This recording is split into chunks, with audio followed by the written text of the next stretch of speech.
lagi bersama saya Agustinus Simon. Pada podcast kali ini saya akan menjelaskan buku kerja tentang pelayanan publik bagi ASN. Mengapa aparatur pemerintah harus memberikan pelayanan publik bagi seluruh warga negara?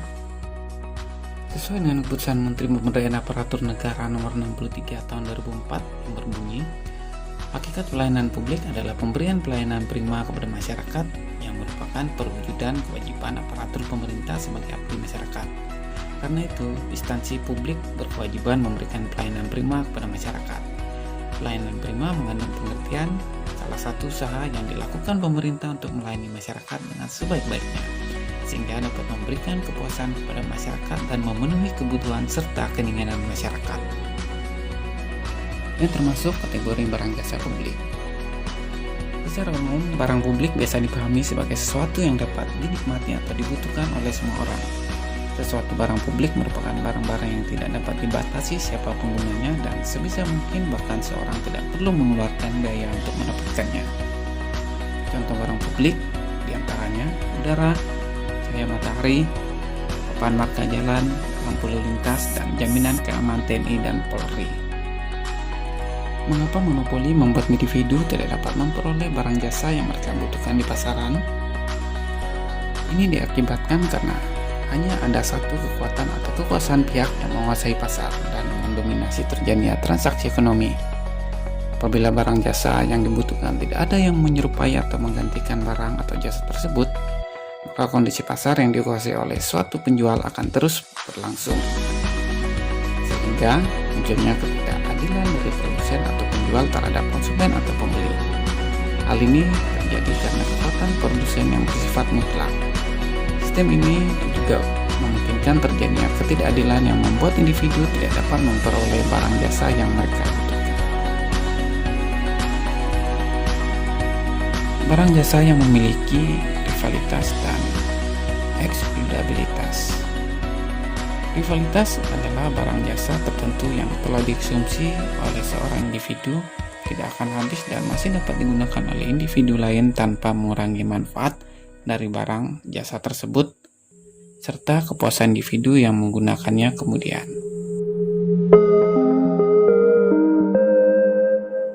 Eksklusivitas merupakan produsen atau pemilik barang jasa tersebut sulit untuk melakukan upaya guna mencegah banyak orang untuk dapat menikmati barang jasa yang dihasilkannya.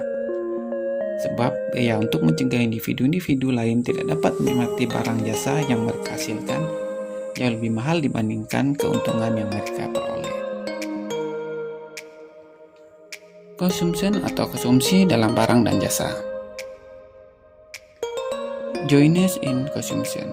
Dalam hal ini mengacu pada suatu tingkatan di mana suatu barang dan jasa atau manfaat yang diturunkan dari barang dan jasa tersebut harus dikonsumsi secara bersama.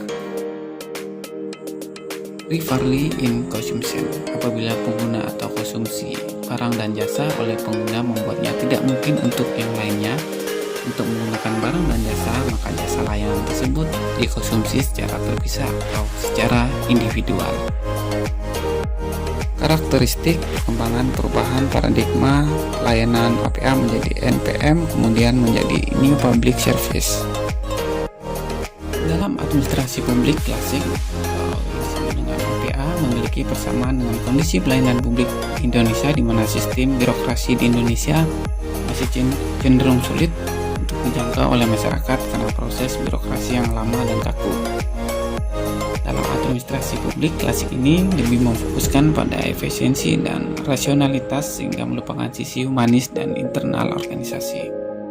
Sedangkan NPM bisa dikatakan bahwa penerapan NPM memberikan dampak positif pada beberapa hal, misalnya peningkatan efisiensi dan produktivitas kinerja pemerintah daerah yang pada akhirnya mampu meningkatkan kualitas pelayanan publik. Hal ini dapat dipahami melalui salah satu karakteristik NPM, yaitu menciptakan persaingan di sektor publik. Paradigma NPS dimaksudkan untuk mengcounter paradigma administrasi yang menjadi arus utama atau mainstream, yakni paradigma New Public Management, dan juga dianggap sebagai usaha kritikan terhadap paradigma Old Public Administration. Meskipun secara garis besar hanya ada 3 paradigma dalam pelayanan publik, namun ada beberapa akademisi yang menyatakan bahwa governance merupakan salah satu paradigma dalam pelayanan publik. Governance atau sekarang lebih dikenal dengan good governance bisa dikatakan menggunakan konsep-konsep sebelumnya. Jika pada masa-masa sebelumnya kekuasaan dan penyelenggara pemerintah lebih didominasi oleh negara, maka pada konsep good governance, partisipasi dari aktor bisnis dan masyarakat sangat ditekankan dengan tujuan agar tercapainya kebijakan pemerintah yang dapat menyentuh semua aspek kebutuhan masyarakat, baik itu untuk sektor privat maupun untuk masyarakat pada umumnya. Perbedaan pelayanan publik dan pelayanan privat. Pelayanan publik adalah pelayanan yang memiliki orientasi untuk memenuhi kebutuhan masyarakat akan barang dan jasa. Pelayanan publik dituntut untuk mendapat melayani masyarakat dengan tulus dan transparan agar dapat memenuhi kepercayaan publik terhadap pemerintah. Sedangkan pelayanan privat berorientasi kepada pelanggan atau stakeholder yang punya tujuan untuk meningkatkan keuntungan. Bagaimana pendapat saudara sebagai seorang SN dapat berkontribusi dalam memperbaiki pelayanan publik? Saya sebagai SN akan terus berusaha memberikan layanan kepada publik secara jujur, tanggap, cepat, tepat, akurat, berdaya guna, berhasil guna, dan santun, sehingga dapat memberikan kepuasan kepada masyarakat dan memenuhi kebutuhan serta keinginan masyarakat. Perbedaan etiket dan etika. Etiket sendiri adalah cara untuk melakukan perbuatan benar sesuai dengan yang diharapkan.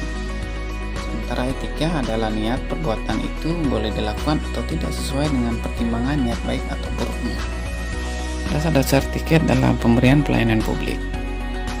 Dalam pemberian pelayanan kepada masyarakat, aparatur sipil negara atau SN harus memiliki etiket dalam pelayanan.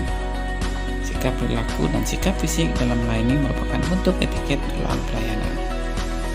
Secara rinci dalam pelayanan etiket meliputi cara berdiri, cara berpakaian, menyambut tamu yang datang, selalu tersenyum, dan mengakhiri pelayanan secara baik. Tujuan dan manfaat etiket dalam pelayanan publik. Pelayanan publik yang mengedepankan etiket akan lebih diterima masyarakat. Dengan adanya etiket diharapkan mampu untuk membangkitkan kepekaan birokrasi atau pemerintah dalam penyelenggaraan pelayanan publik.